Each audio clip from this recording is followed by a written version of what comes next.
Welcome back to one more class. आज की इस क्लास में हम कोऑर्डिनेशन केमिस्ट्री का एक और टॉपिक समझने वाले हैं और वो टॉपिक है क्रिस्टल फील्ड थ्योरी, जिसको हम कहते हैं CFT भी। स्टूडेंट्स, इसके पहले वाली क्लास में हमने स्टडी किया था valence bond theory, that is VBT।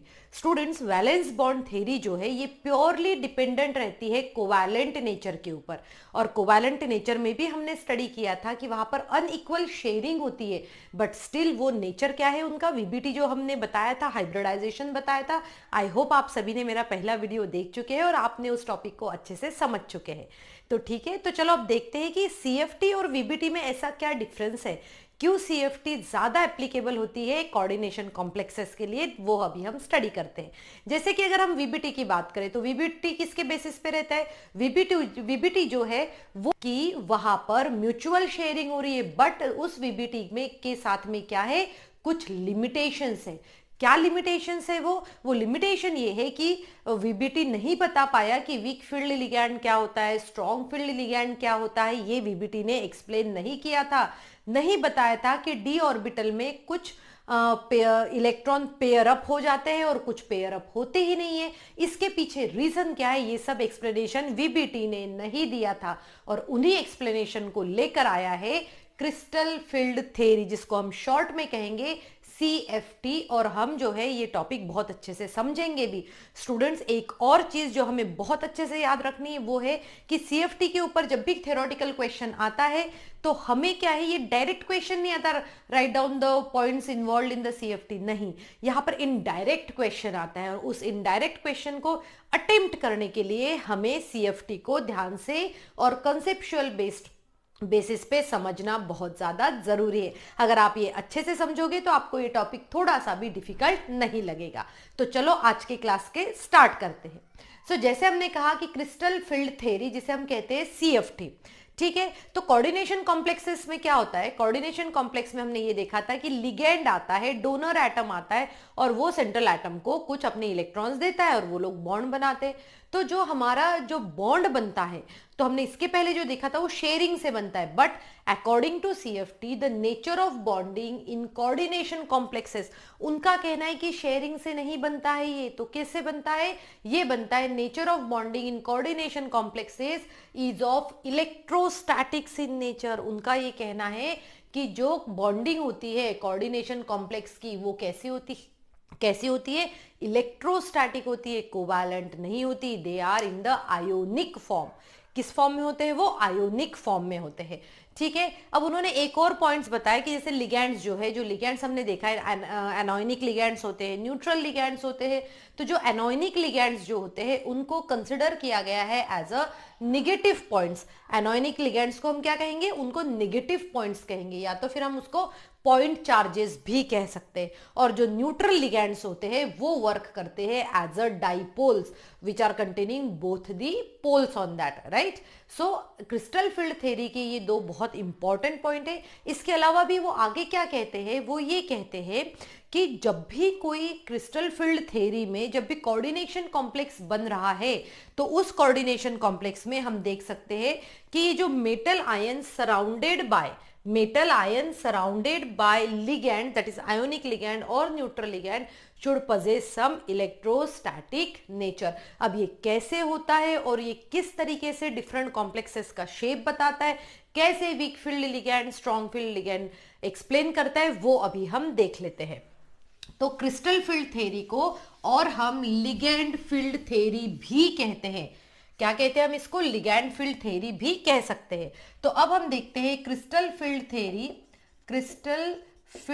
Theory, और ये भी हम देखेंगे ऑक्टाहेड्रल कॉम्प्लेक्सेस के लिए। कौन से कॉम्प्लेक्सेस के लिए देखेंगे हम, ऑक्टाहेड्रल कॉम्प्लेक्सेस।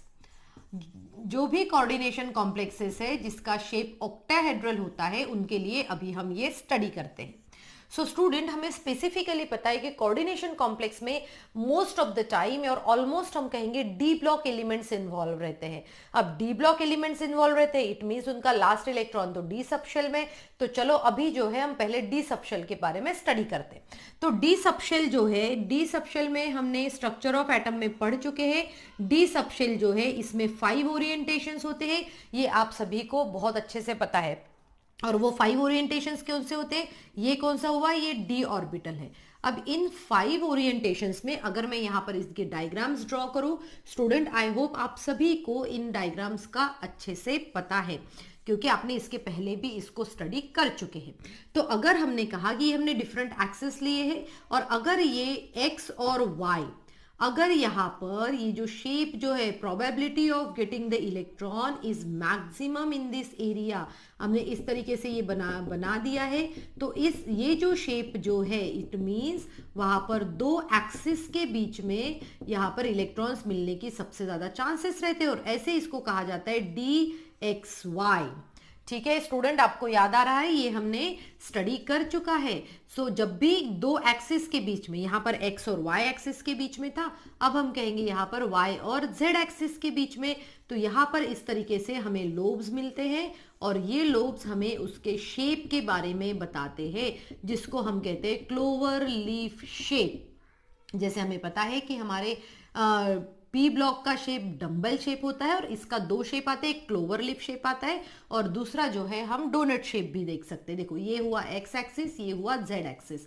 सो यहाँ पर देखो ये दोनों जो लोब्स हमें दिख रहे हैं, ये बिटवीन दी ये क्या दिख रहे हैं, बिटवीन दी टू एक्सिस दिख रहे हैं। ठीक है, between the two axis that, और जो दोनों एक्सिस के बीच में जो है, उसके बेसिस पे हमने इसका नेम जो है वो यहाँ पर बता दिया है। अब देखो, अब हमने क्या देखा, हमने ये एक भी देखा है कि यहाँ पर क्या होता है, अलोंग द एक्सिस। देखो यहाँ पर अलोंग द एक्सिस है, ये दो एक्सिस के बीच में था, और ये जो शेप बनता है, ये शेप कैसा है, अलोंग द एक्सिस। और जब अलोंग द एक्सिस होता है तो इसका हम ओरिएंटेशन दिखाते हैं d x square minus y square से। ठीक है, और हम लास्ट वाला हम ये इस तरीके से दिखाते हैं, इसको ये भी अलोंग द एक्सिस होता है, कौन सा, जेड स्क्वायर। बस यहाँ पर हम इस तरीके से दिखाते हैं, क्योंकि यहाँ पर ये इस तरीके से उसका शेप होता है। तो स्टूडेंट्स, ये हुए हैं आपके 5D ऑर्बिटल्स। ठीक है, ये 5D ओरिएंटेशंस होते हैं। अब देखो, ये जो इन सभी को हम डीजनरेट ऑर्बिटल्स कहते हैं। क्या कहते हैं हम इनको सभी को कहते हैं degenerate orbitals. Degenerate orbitals means ऐसे ऑर्बिटल्स होते हैं जिनकी एनर्जी क्या रहती है, सेम रहती है, या फिर हम कहेंगे इक्वल रहती है, उनको हमने डीजनरेट ऑर्बिटल्स कहा है। अब यहां पर देखो, ये 5 ऑर्बिटल्स में से हम इसको 2 पार्ट्स में डिवाइड कर लेते हैं। ठीक है, कौन से 2 पार्ट्स में डिवाइड कर लेते हैं, जो हमारे पास में ये इतने जो है, ये जो 3 है जो अलोंग नहीं है, दो एक्सिस के बीच में है, इसको हमने कहा है T2G। हमने इसका नाम क्या दिया है, T2G कहा है, जो अलोंग दी एक्सिस नहीं होते, दो एक्सिस के बिटवीन द एक्सिस होते हैं। हमने T2G किसको कहा, लोब्स बिटवीन द एक्सिस। और ये जो दो है जिसमें अलोंग द एक्सिस होते हैं, इसको हमने कहा है EG। इन लोब्स को क्या कहते हैं, EG। स्टूडेंट्स, आई होप आप सभी को ये अच्छे से समझ में आ रहा है।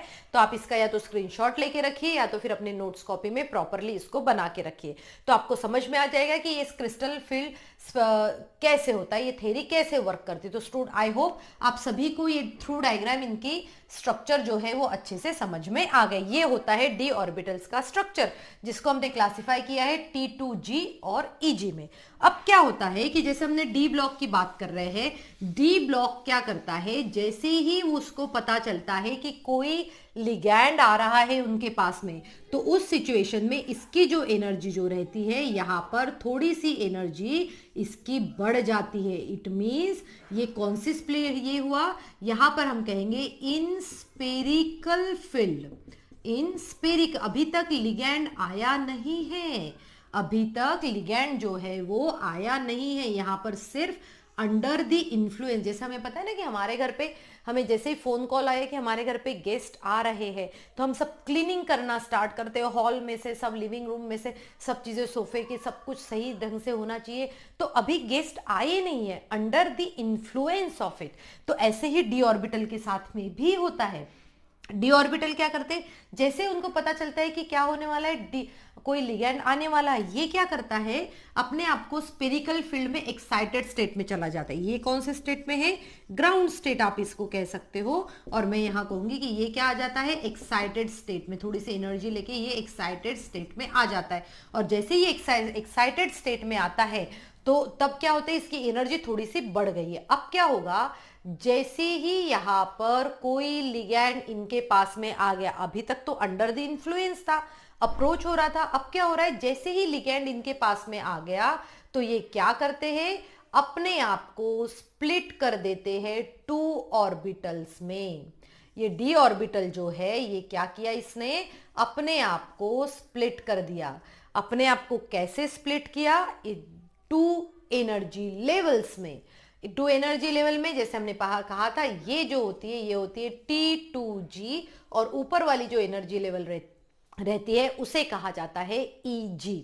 देखो फिर से समझो, पहले तो ये डी ऑर्बिटल है ग्राउंड स्टेट में, जैसे उसने देखा कि भाई लिगैंड आ रहा है, under the influence of ligand और under the approach of ligand, ये क्या करता है, अपने आप को थोड़ा सा एक्साइटेड स्टेट में ले आता है। ठीक है, यहाँ पर ये डीजेनरेट ऑर्बिटल्स है, यहाँ पर ये नॉन डीजेनरेट ऑर्बिटल्स हो जाते हैं। और जैसे ही उन्होंने देखा कि लिगैंड आ गया है, इन्होंने अपने आप को ब्रेक डाउन कर लिया 2 पार्ट्स में। कौन कौन से पार्ट्स है, फर्स्ट पार्ट है T2G और सेकेंड पार्ट जो है इसका वो होता है EG। ठीक है, आ गया, समझ में आ गया यहां पर। और इन दोनों के बीच की जो एनर्जी गैप जो रहती है, जो एनर्जी गैप रहती है, इसे हम शो करते हैं by showing this delta O। Delta O word क्यों यूज किया मैंने, तो डेल्टा O का मीनिंग क्या हुआ यहां पर, डेल्टा O इट मीन्स होता है crystal field splitting, crystal field splitting, crystal field splitting, crystal field splitting in octahedral complexes. जब भी कोई ऑक्टाहेड्रल कॉम्प्लेक्सेस बन रहा है, बिकॉज 6 लिगैंड्स आएंगे वहां पर, ऑक्टाहेड्रल कॉम्प्लेक्स बनेगा, तो वहां पर क्या होगा, crystal field splitting in octahedral complexes. और इन दोनों के बीच में जो एनर्जी रहती है उसे कहा जाता है CFSE। CFSE इट मीन्स क्या होगा, crystal field splitting energy, crystal field splitting energy. अब देखो, ये जो T2G ऑर्बिटल रहता है, इसको जैसे अगर ये 5 ऑर्बिटल्स थे, ये 5 और करेक्ट 5 जो ऑर्बिटल्स थे, उसमें से इसकी एनर्जी जो रहती है वो एनर्जी रहती है 2/5। इसकी एनर्जी मतलब 5 में से इसके 2 पार्ट जो है इसको मिलते हैं, ये 2/5 होती है, और इसकी एनर्जी जो है 3/5 होती है, और जो कि क्या है, स्लाइटली यहां से थोड़ी सी ज्यादा होती है। अब क्वेश्चन ये आता है कि जो EG मीन्स हमने क्या कहा था, हमने कहा था dx² - y², और यहाँ पर dz²। और स्टूडेंट अगर आपको याद है तो ये क्या होता है, ये अलोंग द एक्सिस होते हैं, और अलोंग द एक्सिस होने की वजह से अगर कोई लिगैंड जो है, कहाँ से आ रहा है, इलेक्ट्रॉन्स अलोंग द एक्सिस आएंगे, तो वहां पर रिपल्शन ज्यादा होगा, और अगर रिपल्शन ज्यादा होगा तो इट मीन्स वो अपने आप को स्प्लिट करेंगे थोड़ी सी हायर एनर्जी लेवल पे, और इसीलिए EG क्या होता है, हायर एनर्जी लेवल पे जाता है। ठीक है, सो समझ में आया, ये डेल्टा O क्या होता है, समझ में आया, crystal field splitting in octahedral complexes होता है ये। और या फिर हम कह सकते हैं कि इन दोनों के बीच की जो एनर्जी रहती है, जैसे यहां पर हमने क्या कहा, T2G की एनर्जी कितनी कही हमने, क्रिस्टल फील्ड स्टेबलाइजेशन एनर्जी भी कह सकते हो आप इसको एनर्जी कही हमने 2/5, और जो EG की एनर्जी होती है वो होती है 3/5। सो स्टूडेंट, आपको समझ में आया कि क्रिस्टल फील्ड थ्योरी में इन ऑक्टाहेड्रल कॉम्प्लेक्सेस इस तरीके से जो है वो स्प्लिटिंग होती है। आई होप आपको समझ में आ रहा है मैंने जो भी समझाया है यहाँ पर। ओके, चलो अब हम देखते हैं नेक्स्ट सिचुएशन इसके लिए, और नेक्स्ट सिचुएशन समझने के लिए मैं इतना इरेज करती हूँ और उसको वैसे ही रहने देती हूँ ताकि हमें अच्छे से समझ में आए। अब देखो, अब हमारे पास में अगर D3 कॉन्फ़िगरेशन है, इट मीन्स यहाँ पर डी ब्लॉक में जो है 1 2 3 इलेक्ट्रॉन्स है, तो श्योरली क्या होंगे वो, इसका कॉन्फ़िगरेशन कैसे हो जाएगा, T2G3 में चला जाएगा, क्योंकि लोअर एनर्जी शेल में पहले जाएंगे। बट इन दिस सिचुएशन अगर किसी का D4 कॉन्फ़िगरेशन है, अगर D4 कॉन्फ़िगरेशन है तो क्या होगा, देखो 4 है। अब D4 कॉन्फ़िगरेशन में वहां पर क्या हो जाती है, 2 पॉसिबिलिटी होती है। कौन सी पॉसिबिलिटी होती है, या तो ये क्या करेगा, यहां पर 3 हो गए, ये 4 इस तरीके से बनाएगा, इट मीन्स 2g4 इलेक्ट्रॉन्स बनाए थे कि जब फोर्थ इलेक्ट्रॉन आ रहा है, 3 इलेक्ट्रॉन ने अपनी अपनी तो जगह ले ली, अब फोर्थ इलेक्ट्रॉन जब आ रहा है तो ये फोर्थ इलेक्ट्रॉन को ये देखना पड़ता है कि क्या उसको पेयरिंग करने के लिए ज्यादा एनर्जी लगेगी या फिर उसको यहां पर इजी वहां तक जाने में ज्यादा एनर्जी। चलो एक एग्जांपल लेते हैं, ठीक है। अब जैसे कि अगर मैं एक क्लासरूम में, चलो मैं एक नया स्टूडेंट आया, वो नया स्टूडेंट जो है फर्स्ट रूम में जाकर बैठा है, ठीक है। अब वो ये देखेगा कि कन्वीनियंट उसके लिए क्या होगा, फर्स्ट रूम में जाकर बैठना या फिर थोड़ा सा चलने के बाद में दूसरी और रूम में जाकर बैठना। तो ये तो डिपेंड किस पे ऊपर करेगा, वो डिपेंड करेगा कि वो क्या सोच रहा है, उसके लिए क्या कन्वीनियंट है। सिमिलरली यहां पर भी हम देखते हैं इलेक्ट्रॉन्स ये सोचते हैं कि उनके लिए कन्वीनियंट क्या है। अगर पेयरिंग एनर्जी अगर उनको लगता है कि ज्यादा है और क्रिस्टल फील्ड एनर्जी जो है ये गैप जो है, एनर्जी गैप है, ये कम है, तो वो क्या करते हैं, इसका फोर्थ इलेक्ट्रॉन का कॉन्फ़िगरेशन कैसे होगा, ये किसके लिए देख रहे हैं हम, ये D4 सिचुएशन के लिए देख रहे हैं। तो फोर्थ इलेक्ट्रॉन जो है यहां पेयरिंग अप ना होते हुए ऊपर चला जाएगा, क्या करेगा, वो पेयरिंग अप नहीं होगा। तो यहां पर कॉन्फ़िगरेशन कैसे होगा, T2G3 और यहां आ जाएगा Eg1, ठीक है। यहाँ T2G3 हो गया और यहाँ आ गया Eg1, मतलब उसने पेयरिंग नहीं किया। और जब भी पेयरिंग नहीं करते हैं उस वक्त पे वहां पर उस लिगैंड का नेचर माना जाता है वीक फील्ड लिगैंड और इसको क्या कहते हैं, वीक फील्ड लिगैंड कहते हैं उनको। और साथ में ही वो किस टाइप के कॉम्प्लेक्सेस बनाते हैं, वो बनाते हैं हाई स्पिन कॉम्प्लेक्सेस। क्या करते हैं वो, हाई स्पिन कॉम्प्लेक्सेस बनाते हैं, ठीक है। अब हम सेकेंड सिचुएशन देखते हैं। सेकेंड सिचुएशन में हम ये देखेंगे कि ऑक्टाहेड्रल जो है क्रिस्टल फील्ड स्प्लिटिंग जो होता है ऑक्टाहेड्रल कॉम्प्लेक्सेस में, ये अगर ज्यादा हो पेयरिंग एनर्जी से, अगर ये ज्यादा हो मतलब यहां से यहां ऊपर जाने के लिए गैप ज्यादा हो, तो उस सिचुएशन में इसका कॉन्फ़िगरेशन कैसे हो जाता है, T2G4, मतलब ये ऊपर नहीं जाएगा, यही पेयर अप हो जाएगा। और जब भी ये यहां पेयर अप होता है, ऐसे लिगैंड्स को, ऐसे सिचुएशन को हम कहते हैं स्ट्रॉन्ग फील्ड लिगैंड्स। क्या कहते हैं हम, स्ट्रॉन्ग फील्ड लिगैंड्स कहते हैं। और वो नीचे वाले लेयर में ही रहता है, इसीलिए हम उसको लो स्पिन कॉम्प्लेक्सेस भी कहते हैं। क्या कहेंगे हम, लो स्पिन कॉम्प्लेक्सेस भी कहते हैं। स्टूडेंट आ रहा है, समझ में आ रहा है। तो ये अब डिपेंड करेगा कि आने वाला लिगैंड स्ट्रॉन्ग फील्ड लिगैंड है या फिर वीक फील्ड लिगैंड है। हमने जो प्रीवियस वीडियो देखा है उसमें हमने कुछ क्वेश्चन सॉल्व करे हैं और उस क्वेश्चन में हमने पेयरिंग अप देखा। तो जैसे कि अगर मान के चलो मेरे पास में ये दो एग्जाम्पल है, दैट इज F6, ये F6 जो है और कोबाल्ट का, और यहाँ पर एक और एग्जाम्पल है मेरे पास में Cn निगेटिव, Cn जो है ये कोबाल्ट का। अब हमें अगर देखना है कि इनमें से लो स्पिन कॉम्प्लेक्स कौन बनाएगा और हाई स्पिन कॉम्प्लेक्स कौन बनाएगा, इसके लिए मुझे पता होना चाहिए कि इन दोनों में से जो है कौन स्ट्रॉन्ग फील्ड लिगैंड है और कौन सा वीक फील्ड लिगैंड है। तो हमें पता है कि F जो है ये क्या है, वीक फील्ड लिगैंड होता है, और Cn क्या होता है, स्ट्रॉन्ग फील्ड लिगैंड होता है, ठीक है। सो जो स्ट्रॉन्ग फील्ड लिगैंड होगा वो क्या करेगा, नीचे ही पेयरिंग कर लेगा, और जो वीक फील्ड लिगैंड होगा वो क्या होगा, अपर लेयर में जाएगा। सो स्टूडेंट यहाँ पर ये भी क्वेश्चन आता है कि हमें कैसे पता चलेगा, हमें कैसे पता चलेगा कि कोई लिगैंड स्ट्रॉन्ग फील्ड है या फिर वीक फील्ड लिगैंड है। इसके लिए बहुत सारी चीजें याद रखने की जरूरत नहीं है, यहां पर मैं आपको बताती हूं।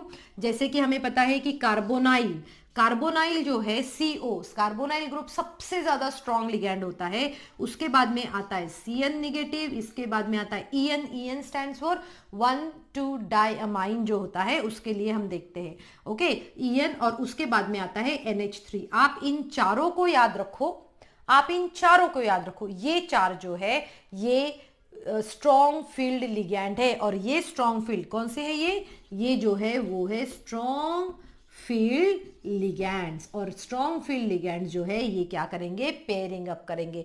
सो स्टूडेंट आई होप आप सभी को ये क्रिस्टल फील्ड थ्योरी जो है अच्छे से समझ में आ गई। इसके बेसिस पे जो है क्वेश्चंस आपको बहुत अच्छे से सॉल्व करना है, और कुछ भी डाउट है तो आप मुझे पूछिए कि what is how to solve that question. So thank you students and have a good day ahead.